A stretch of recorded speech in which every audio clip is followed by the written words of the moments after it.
Détendez-vous sur Radio Clédou. Partout où vous êtes, à la maison, dans vos lieux de loisirs. Branchez-vous sur le dynamisme. Radio Clédou. Radio Clédou. 101.2. La Sotelma Malitel vous donne l'heure. Il est 7h. Le sport, les infos, la musique, l'actualité, de tout tamisé et servi à chaud pour vous sur Radio Clédou.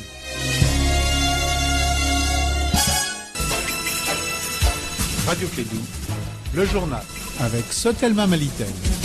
Mesdames et messieurs, rebonjour, bienvenue pour ceux qui sont déjà là et bienvenue et on accueille ceux qui viennent d'arriver. Vous êtes sur Clédou, nous sommes aujourd'hui le 2 septembre de l'an 2019, 7h08 en temps universel. Sur l'ensemble de Clédou, on vous souhaite un excellent réveil et soyez parmi les patriotes qui vont bâtir cette grande nation, le Mali. Alors, rien que le Mali, tout pour le Mali, au nom du Mali, à cause du Mali, avec le Mali et pour le Mali. Voilà ce que je vous demande. Voici le journal, première édition de la matinale. Il est de retour. Il s'appelle Kassim Traoré. Le jeudi c'est son jour. Il va présenter le journal. Kassim, bonjour. Bonjour Andane, bonjour aux auditeurs de la 101.2. Les titres de cette édition: fin du blocus à Tombouctou grâce à la signature des engagements entre le gouvernement et le collectif. Tombouctou réclame ses droits. Gao prend les relais, boucle toutes les voies d'accès à l'aéroport avec un sitting devant le gouvernorat. Bougouni se prépare à sortir lundi prochain. Les Bani Monontiers a des revendications: l'entrée en fonction de leur gouverneur et la construction de la route Bougouni-Manakoro. Le Premier ministre achève aujourd'hui sa visite en France, mais hier, il a participé à la rencontre entre les secteurs privés des deux pays.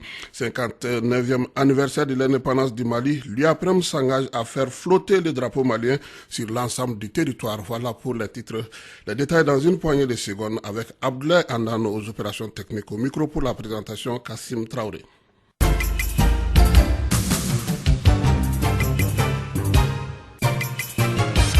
L'armée malienne a été victime d'une attaque complexe hier vers 9h50 avec une pose de mines suivie d'embuscades et de tirs sur l'axe Goundam-Acharan. La mission d'escorte en provenance de Goundam pour Tombouctou est tombée en embuscade aux environs de 20 km à l'est de Goundam. L'attaque a été menée par des individus armés à bord de pick-up. Les femmes ont riposté, puis un renfort est venu de Goundam. Bilan: un véhicule pick-up 14,50 mm endommagé, un mort du côté des femmes, 7 blessés dont 2 graves. Les blessés ont été acheminés à l'hôpital de Tombouctou et le véhicule tracté au camp d'Acharan. Les femmes aussi ont constaté sur les places le corps de 2 assaillants qui gissaient dans le sang.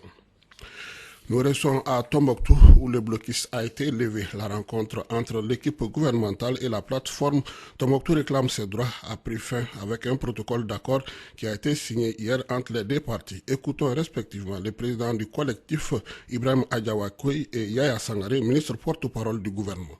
Il sera dit partout que le Malien peut revendiquer dans le pacifisme et obtenir gain de cause sans jeter une pierre, sans insulter, sans frapper quiconque. C'est ce que l'histoire retiendra ce 11 septembre 2019 ici à Tombouctou. Le gouvernement comprend qu'il faut prendre des engagements, il faut également les respecter. Ils ont accepté le dialogue, écouté le gouvernement, posé les problèmes avec courtoisie et nous nous sommes entendus au nom de la République du Mali. Il y a des engagements qui ont été pris de part et d'autre et le gouvernement fera tout pour exécuter sa part d'engagement et nous savons également que les jeunes se sont engagés et ils le feront. Nous voulons quand même dire à l'ensemble de la jeunesse du Mali que le gouvernement fera tout pour satisfaire aux revendications de la jeunesse, mais n'ont pas les moyens de faire tout et tout de suite. Les jeunes et le gouvernement ont discuté de 3 points qui étaient à l'ordre du jour. Les propos du Premier ministre Boubou Cissé a été joint au téléphone par le ministre porte-parole du gouvernement. Séance tenante, il a démenti les propos avant de donner la date de démarrage des travaux le 25 novembre prochain de la route Léré-Gomakura en passant par Niafunke au lieu du 1er décembre. Pour ce qui est de la question sécuritaire, il fera l'objet d'une discussion entre les experts. Donc c'est la fin du blocus. C'est après qu'il y a eu une cérémonie de signature des engagements entre les ministres et les responsables des jeunes. Pendant cette occasion aussi, disons, cette partie aussi a été une aubaine pour les jeunes de réclamer la construction de la route Kabara et celle de Douanza, Tombouctou, Taoudeni, la rénovation et l'équipement de l'hôpital régional de Tombouctou et un vol commercial pour désenclaver la cité de 333 saints. Après Tombouctou, cap sur Gao, les jeunes réunis au sein de la plateforme Ensemble pour Gao ont organisé hier une marche pour réclamer la réhabilitation de la route Sévaré-Gao. Ils ont barré toutes les voies d'accès à l'aéroport et tiennent actuellement un sitting devant le gouvernement de Gao, paralysant du coup la vie dans la capitale des Askia. Nous vous proposons les réactions de certains participants à la marche d'hier. Ce que nous constatons est très amer. Gao reste coupé du reste du Mali. Pour se rendre dans sa capitale, il faut passer par 2 pays, notamment le Niger, le Burkina pour se rendre dans sa capitale, cause pour laquelle vous voyez la population sans exception réclame ce droit. C'est notre droit, d'autant plus que nous exécutons nos devoirs. Il y a toujours des embuscades. Il faut qu'il y ait vraiment notre route là. Nous sommes là en train d'empêcher les véhicules de sortir, ainsi que ceux qui viennent aussi. Votre cri de cœur est entendu et je me fais le porte-parole au niveau de l'État malien, au niveau du gouvernement, votre revendication.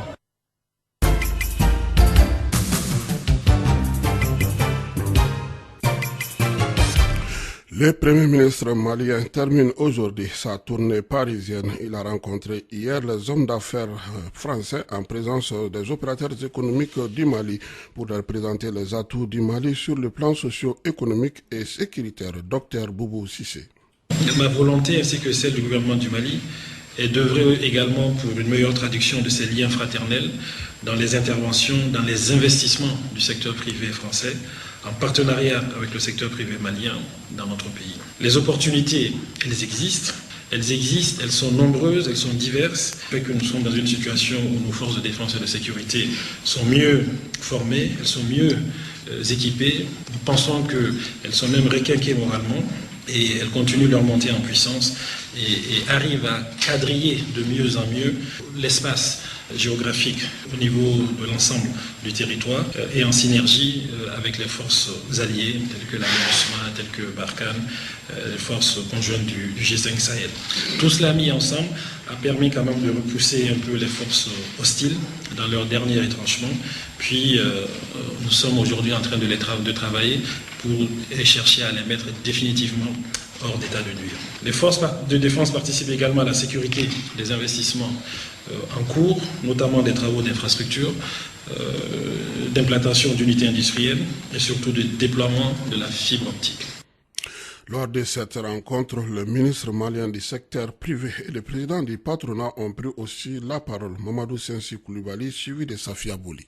Le gouvernement a entrepris récemment des actions significatives qui se sont traduites, entre autres, par une réorganisation de l'institution judiciaire, une remise à niveau des magistrats, notamment les parquetistes, et un renforcement des pouvoirs des structures de contrôle et de répression.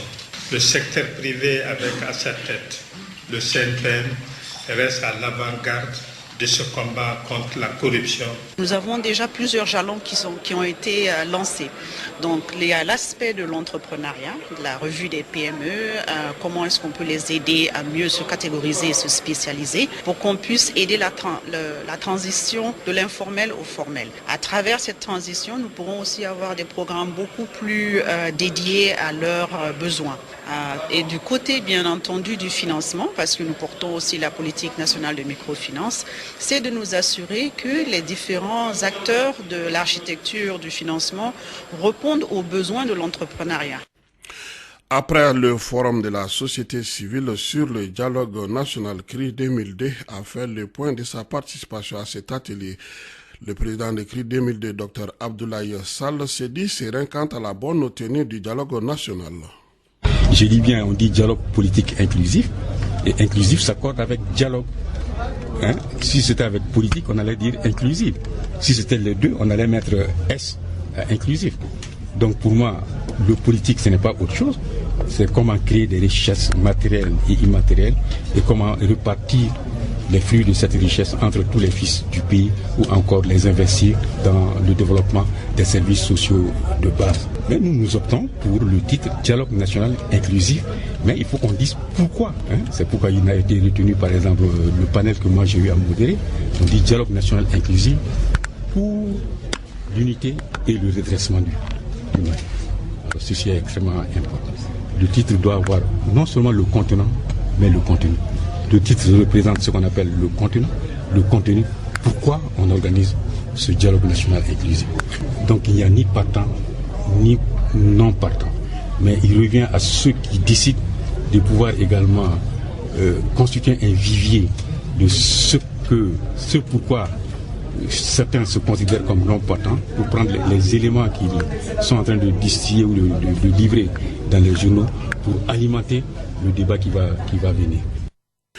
En réponse aux actes répétitifs de profanation du drapeau national, l'Union des associations des artistes, producteurs et éditeurs du Mali, UAPREM, veut donner les moyens de se faire pavillonner partout le Mali. Ça sera à partir du 21 au 22 septembre prochain. C'est là dans l'euphorie et la célébration des festivités du 22 septembre, date anniversaire du Mali et la souveraineté internationale. Pour ce faire, des grandes cérémonies sont au programme. Plus de détails, écoutons Chi Diakité, administrateur culturel à la retraite. Nous souhaitons qu'à travers le Mali, depuis le 21, que les édifices publics, les maisons privées, les motos, les Jakarta, dans tout le pays, même la diaspora, que tout le monde arbore notre drapeau tricolore, vert, or, rouge sur les édifices. Ça va nous permettre de faire vibrer le fil patriotique du peuple. Dire à la face du monde entier, en Afrique et dans le monde, que notre pays, le Mali, il reste encore des patriotes, des gens qui veulent que ce pays demeure, que le pays demeure éternel. Nous savons que le Mali traverse une situation difficile. Le Mali peut tanguer plusieurs fois, mais nous sommes sûrs et certains que le Mali ne chavirirait jamais. Depuis le 21, que tout le monde, tous les Maliens, partout, sur les monts, sur les vallées, dans les vallées, en ville, partout, les motos, les Jakarta, que tout le monde arbore notre drapeau, notre fierté nationale.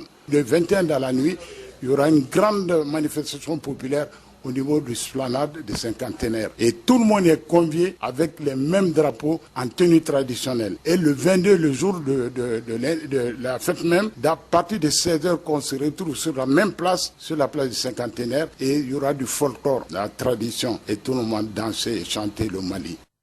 Heureusement que j'ai les drapeaux, j'en donnerai à Abdoulaye Andan sur les preneurs. La population de Bougouni, localité située à 160 km de Bamako sur la route Sikasso, demande la rentrée en fonction de leur gouverneur. Il a été nommé depuis le 20 juillet 2018. En plus, Bougouni veut la construction de la route Bougouni-Manakoro. Ces informations ont été données au cours d'une conférence de presse animée par les ressortissants de Bougouni. Écoutons, nous vous proposons aujourd'hui en page invitée Mamba Koulibaly, ressortissant de Bougouni, non moins président du collectif des régions non opérationnelles. Monsieur Mamba Koulibaly, bonjour. Bonjour Kassim. Vous êtes le président du collectif des régions non opérationnelles du Mali. Pourquoi Bougouni tarde à avoir son gouverneur? Nous ne savons même pas, mais nous pensons seulement que c'est une mauvaise volonté du gouvernement. Le gouverneur a été nommé depuis le 20 juillet 2018. Une année et un mois, jusqu'à présent il est là. Et pourtant son budget de fonctionnement a été voté à l'Assemblée depuis la fin de l'année 2018. Mais nous pensons qu'en réalité, on nomme un gouverneur pour qu'il puisse aller servir là où il est nommé. Donc nous déplorons cette situation. Mais nous pensons que c'est une mauvaise volonté de l'État. On sait que Bougouni a pas mal de difficultés. Quel est aujourd'hui l'état de la situation de vos routes? Parce qu'on sait qu'il y a eu la semaine dernière un accident qui a coûté la vie à un préfet. L'état de la route de Bougouni-Manakoro est très très mauvais. L'économie de Bougouni est basée sur le commerce, surtout particulièrement le transport. Et l'axe Manakoro-Bougouni joue un grand rôle. Mais c'est impraticable. Vous avez remarqué que l'autre jour, là, le sous-préfet de Manakoro, en venant tenir des réunions à Bougouni, a été noyé dans l'eau. Et donc, nous déplorons. Nous avons lancé un ultimatum avec l'ensemble des couches, il n'y a même pas une semaine. Nous avons dit, n'est-ce pas, au préfet de Bougouni de remonter de l'information. Nous voulons que le gouverneur de Bougouni et la construction de la route Bougouni-Manakoro soit décidée d'ici le 12. Sinon, sans quoi Bougouni va prendre son destin. Prendre son destin, c'est-à-dire qu'est-ce que vous allez faire concrètement? Concrètement, nous allons vraiment agir dans toute légalité pour vraiment obtenir ce qui nous appartient. Le gouverneur a été nommé, c'est pour Bougouni. Sa place, c'est pas à Bamako ici. l'état de la route de Manakoro, nous payons, n'est-ce pas, des impôts, donc nous méritons avoir une bonne route, au moins c'est pour s'épanouir. Nous allons faire comme les autres, et on va barrer la route RN7, c'est-à-dire la route Bamako-Sikasso passant par Bougouni. Aucun véhicule ne passera pour aller à Ségasso ou bien pour venir à Bamako, sauf les véhicules de l'ambulance et le corbillard. Est-ce que vous avez l'adhésion des populations du cercle de Bougouni, pour ne pas dire la région de Bougouni? Nous avons l'adhésion, n'est-ce pas, de toutes les couches, sans exception, de la région de Bougouni. On commençait par les notables. Là, je me profite de les remercier beaucoup. Depuis qu'on a commencé ce mouvement, ils étaient toujours de notre côté. En plus, n'est-ce pas, de la chefferie, il y a toutes les autres couches, les transporteurs, les dunzos, les commerçants, CAFO, les jeunes, bref, vraiment toutes les couches ont été concertées dans ces 2 derniers jours-là pour prendre cette décision. Nous n'allons pas demander, n'est-ce pas, l'autonomie ni, n'est-ce pas, l'indépendance, mais nous allons comment agir pour que nous soyons écoutés, entendus, et atteindre notre objectif qui est aujourd'hui la présence du gouverneur de Bougouni à Bougouni là-bas, au lieu qu'il reste à Bamako ici, et la construction, n'est-ce pas, de la route Bougouni-Manakoro qui joue un très très grand rôle dans l'économie de Bougouni. Qu'est-ce que la présence du gouverneur va changer? Qu'est-ce que ça va apporter à la localité? Mais ça va beaucoup apporter à la localité. Quand le gouverneur sera, il n'est que d'abord ceux qui travaillent dans le gouvernorat, mais ça va améliorer l'économie de Bougouni. Il y aura beaucoup de services qui seront créés. Imaginez-vous aujourd'hui l'argent qu'on donne pour la région, n'est-ce pas, de Ségasso. Les 2 tiers sont restés, n'est-ce pas, pour la construction, pour embellir la ville de Ségasso et laisser les autres. Et si nous avons aujourd'hui notre gouverneur, forcément il y a un budget qui est voté pour la région, pour le développement de la région. Donc Bougouni va en bénéficier, n'est-ce pas, cette aide budgétaire. Donc ça va apporter beaucoup de choses et l'administration sera très très proche, n'est-ce pas, aux administrés. Imaginez-vous, aujourd'hui Bougouni est à 160 km de Bamako, Ségasso, Bougouni est à 210 km de Ségasso. S'il y a un problème qui doit finalement résoudre, n'est-ce pas, à Bamako, mais il faut d'abord aller faire 210 km, ensuite parcourir 160, je pense que c'est trop. Il y a n'est-ce pas, même la réduction de la distance, le monde a évolué aujourd'hui. Avez-vous un mot de la fin? Je lance un appel, n'est-ce pas, à nos autorités. Il ne faut pas vraiment laisser la population à réclamer leurs droits, de faire tout, de résoudre le problème, n'est-ce pas, de la population à temps, avant qu'ils ne réclament.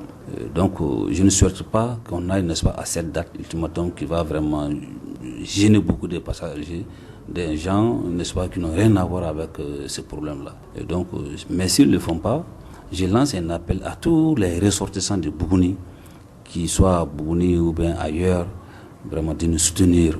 Lundi, Inch'Allah, si le gouverneur de Bougouni ne sera pas à Bougouni, la construction de Manakoro n'est pas décidée, la route de Bougouni-Manakoro n'est pas décidée, nous allons sortir, vraiment prendre notre destin en main, à commencer à couper la route RN7. Et pour cela, nous avons besoin, n'est-ce pas, de l'aide, de soutien de tous les ressortissants et sympathisants de la région de Bougouni. Merci.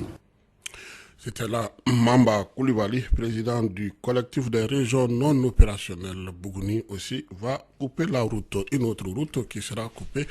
C'est ce qui met un terme à cette première session d'information sur la 101.2. Abdoulaye Andan.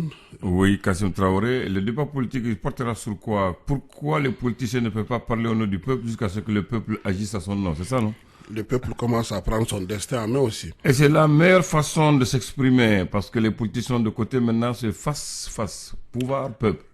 Donc voilà. Ce soir, nous allons parler de dialogue politique. Dialogue politique inclusif ou national? Bon, on va parler de dialogue politique inclusif national. Très bien. Ce qui est en cours de préparation. Entre les politiciens ou entre les politiciens et la société? Bon, il y a un autre thème, oui. Le statut de Kidal. Le statut de Kidal qui est ambigu. Voilà, et la réclamation des routes. La réclamation des routes. 3 thèmes de ce soir. Ça, c'est un vrai thème. Et qui sont les invités? Les invités, on a Abdraman Di Kaou Diallo de PACP. PACP, c'est quoi? C'est le parti de Ya Samake, non? Oui, Ya Samake. Ah, c'est Ya, c'est pas Ya. C'est Ya Samake. Ya Samake. Très bien.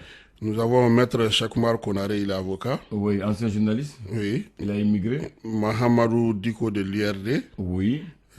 Boulan Baro de Anko Mali. Anko Mali. Oui. Et Sori Ibrahima Traoré, chef de cabinet du ministre des Réformes institutionnelles. Très bien. Ça sera un grand débat. Ouais. Merci. Merci. Radio Kédou, le journal avec Sotelma Malitel. Nanamu, fandane manafama kumafo. Koduma dieba